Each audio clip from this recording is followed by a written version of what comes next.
भन्नुहोस् यो VLOOKUP र समीको फंक्सन कसरी युज गर्ने यदि तपाईसँग मिक्सअप डाटा रहेछ भने। सो सिम्पल युज गर्नु VLOOKUP को यो गर्नु टेबल एरे तपाईको यो भयो।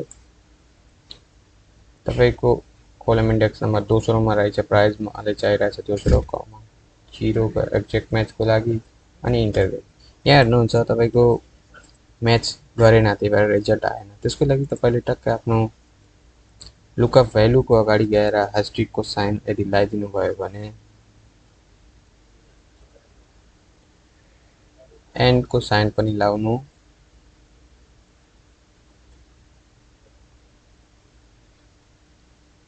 यसले के गर्छ भन्छ यदि यति शब्दको अगाडि टोमेटो को अगाडि जे पनि टेक्स्ट अथवा नम्बर कुनै पनि स्पेशल मार्क भए पनि त्यसलाई इग्नोर गरी टक्क यो म्याच गरेर रिजल्ट दिनु पर्यो।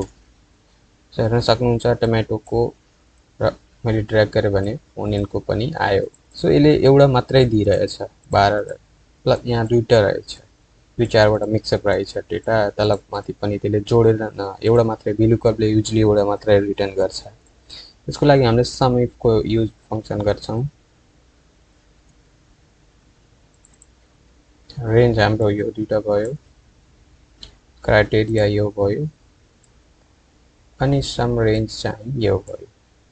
यसमा पनि यदि मैले जस्ट सिम्पल इन्टर गरे भने 0 आउँछ किनभने यो टेक्स्ट को अगाडि टोमेटो को अगाडि शब्दहरु अथवा स्पेशल मार्क जे पनि हुन सक्छ। त्यसको लागि पनि तपाईले अगाडि गएर हैशट्याग को साइन लगाइदिनु भयो भने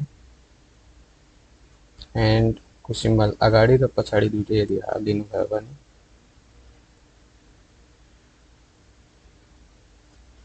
तपाईको रिजल्ट आउनेछ टोटल जोडेर हेर्न सक्नुहुन्छ।